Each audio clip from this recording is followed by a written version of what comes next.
The National Authority for the Campaign Against Alcohol and Drug Abuse, NACADA, has blamed the initiation of children into drug and substance abuse on online sales, among other factors.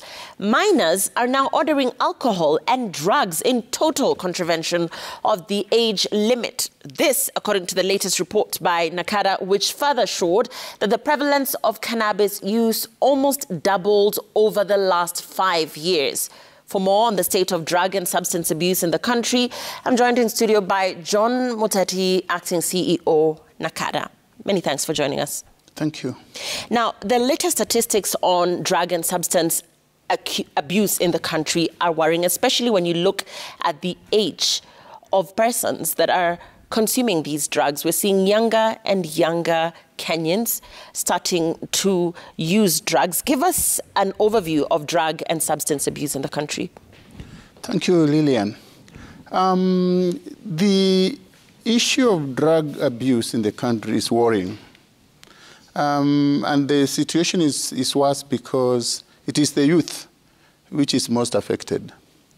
We are finding that the youth, due to either peer pressure or access to drugs, is actually getting to drugs at a very, very low age.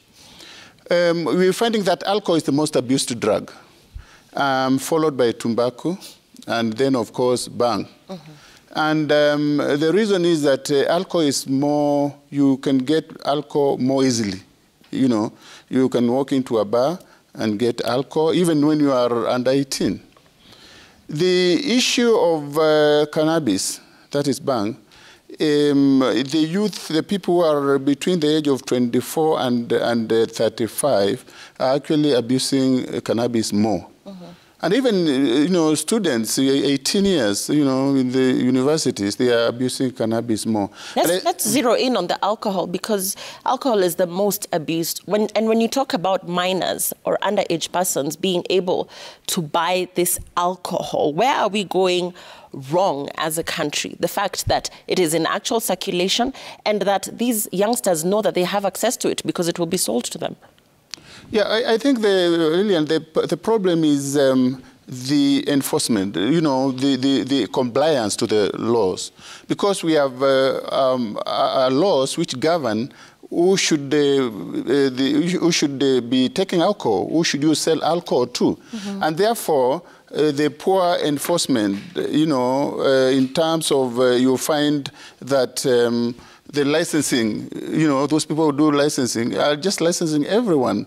And then the people who are doing the selling do not care.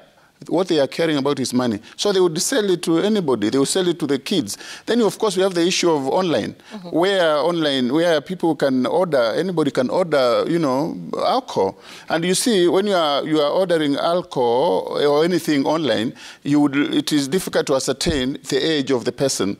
So kids would just get in there online and they order, and nobody is checking, you know, who is this person we are delivering to. I want to zero in on the prevalence of cannabis, which almost doubled over the last 5 years. We know that there are very stringent laws over the use and even the sale of bang in the country. So in terms of it doubling over the last 5 years, where is the gap there? Now, the issue of cannabis, you know, we found that it is doubling because it is being glorified. And there is a myth that, and which is being peddled, and which has been peddled, and actually even internationally, that, you know, other countries are allowing cannabis, you know, it can treat this or that. That's a myth. You know, and you see now when that happens, and you know, people who are influential in society also peddle the same myth, then you find that our children, the youth, would think that, you know, this is something good. But the fact of the matter is that cannabis is disastrous. It affects the mind, it affects the growth of the mind, and it has long-term effects. So we really must do something about it. And I think that myth must be dispelled. expelled. Yeah. And Professor Muteti, I want to zero in on the report, and we know that there's rampant abuse of alcohol in Western Kenya. And yet when we look at remedial action, what we are seeing is very concerted effort in Mount Kenya, in areas in central Kenya, but year after year, every time we hear about reports around alcohol usage, Western Kenya continues to also register high numbers, but we're not seeing enough effort being put out there in terms of putting an end to this. Oh, Lillian, I don't think the effort is being put in Mount Kenya alone. Actually, what is happening is that the Western is leading in the consumption of illicit alcohol, which is basically busa. And, at 23%, and these are traditional brews, the busa. But Centro, at 11%, is leading in what we call potable spirits. Potable spirits is basically water. You get ethanol, and you mix ethanol with water. Just that. And then you put a bit of flavor. What you get is a very potent drink. The third generation, the second generation drinks. And those are more potent. That's why you find the situation is worse in Centro because of that kind of, alcohol they are taking. With the Western, what they are taking is basically busa, and although it is still not, a good alcohol, but then you'll find that it's not as potent as they are. But the war against illicits is going everywhere. The deputy president started with the Centro. After that, he went to Rift Valley. And then he went to the eastern region, and he's going around the country. So the fight is everywhere, not necessarily, in Centro. But, on a scale, would you say that of all these, I know you've said that there's the potent alcohol, and then you have the busas and the changas. But in terms of county to county, which county is registering the highest numbers as regards alcoholism? Yeah, you see, we know that there are some counties, for example, in Centro, with a lot of, because we classify them, that's why we are saying, when you talk of alcohol, we are talking of different kinds of alcohol.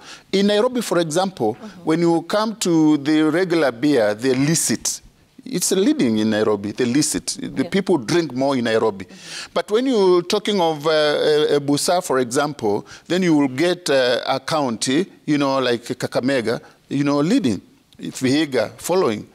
If you're talking of something like the potent, the ones I'm talking about, the potables, then you'll find Kiambu, Muranga, doing very badly.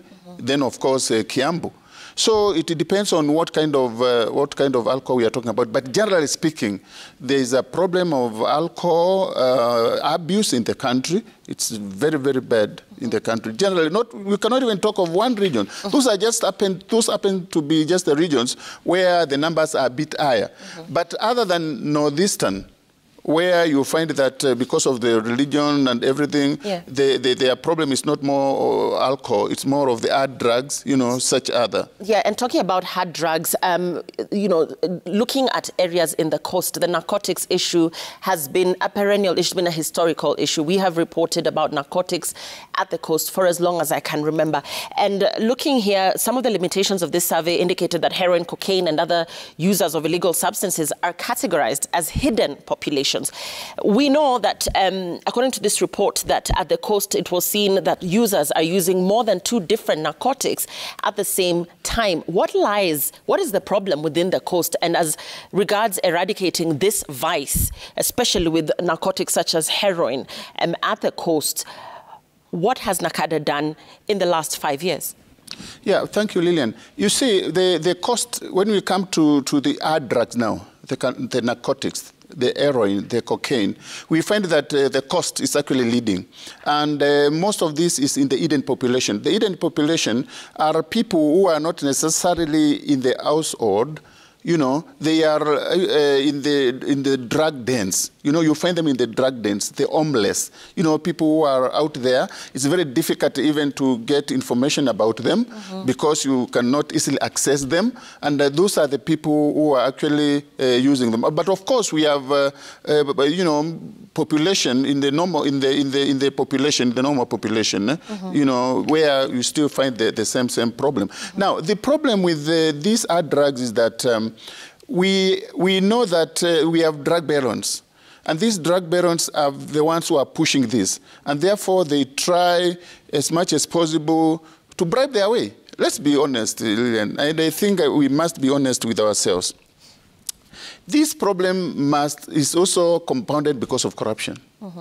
Because you don't tell me that there is a police there, an OCS, there is a chief there, there are people there who are supposed to be, you know, doing enforcement. We have even the community. These people know the people who peddle these drugs. Maybe out of fear or out of other considerations, they do not come out. I know fear is one of the factors, but then why would we not come out and, you know, say the fact that, you know, we must do something about it? Because these hard drugs, like the heroin and the cocaine, are even far much worse. Yeah. Now, talking about shisha dens, Professor Muteti, they're still in operation despite the ban. We're talking about 2017. So looking at 6 years later, we're still talking about the issue of shisha. We know that there's crackdowns where we see our cameras there. But literally out of maybe 5 out of 10 bars, especially within this Nairobi area, you will find a very popular shisha den. And so this is being done in the open. Yeah, Lillian, yeah, that is true. And I think, again, it's this issue of talking about poor enforcement. And I think the challenge here is that the people who are selling this are selling it, and, you know, they are getting protection either from the local law enforcement officers. By the way, Lillian, shisha there's a problem with shisha. And we've done our studies and found that most of the shisha you see, people smoking in these places, is laced with either heroin, cocaine, or bang. And that's a fact. And these people do that so that once you go there, you take the share today, you know, you get hooked over time. So, you know, that is their strategy to make sure that you are hooked. The challenge is this a factual? This is a fact that this is a survey that is being smoked is laced. It's a survey we have undertaken as NACADA, and we have the facts. We have the facts. Right here in Nairobi County? Right here in Nairobi County. The shisha, and that's why you find the people who are smoking the shisha going back, you know, again and again. They get hooked. You know, these people who are selling shisha want their customers to get hooked, and for them to get hooked, they must get these drugs which make you hooked. And therefore, we have done credible research, and we are saying, you know, people must really get the proper information because this shisha is banned. These bongs, these shisha bongs are getting to the country through our airports or wherever, and they shouldn't. Yeah. Yeah, but as NACADA, we are now, you know, going to do very serious enforcement, crackdown together with other government agencies to make sure that this doesn't, because it's going to spoil our kids. Our kids are getting spoiled. Now, you've talked about the hits and misses in the fight against drug abuse in the country. You've talked about corruption. You've talked about, you know, persons that might be protecting the vice. But in terms of NACADA, what challenges has the authority faced in the fight against drug and substance abuse in the country as regards regulation, as regards crackdown, and as regards putting an end to the effects of alcohol and drug abuse in the country? I think in most cases, for there to be success, and in most cases, the political will must be there. And I must say that now we have the political will. You've heard the pronouncements by the President, His Excellency the President. You have heard what His Excellency the Deputy President is doing. And you see that actually even gives us the strength to go out there because the political will is there. And you see, we also are working now in collaboration with the other stakeholders, so that this is a fight which cannot be fought by just one agency, and it must be fought by anybody, everybody, including the community, including the, you know, the NGAOs, including the police, including, you know, the families and the faith-based organizations. So this is not a fight for one individual, one organization. Mm-hmm. And therefore, we've realized that we must involve the community in this fight, because if we involve the community, you know, we empower them, then we will be in a better position to succeed. Right. Many thanks for that. I've been joined in studio by John Muteti, CEO, NACADA. Even as the National Authority for the Campaign Against Alcohol and Drug Abuse shows that the initiation of children into drug and substance abuse is partly blamed on the online ordering of alcohol. They cannot monitor who this alcohol is being sold to, and therefore the trend is on an upward trajectory. Please send us your thoughts. The hashtag is Citizen Weekend and at Citizen TV Kenya, or SMS us using 22422 on your thoughts on the drug and substance abuse menace in the country. We're taking a break. We're back with all the day's sports in just a bit.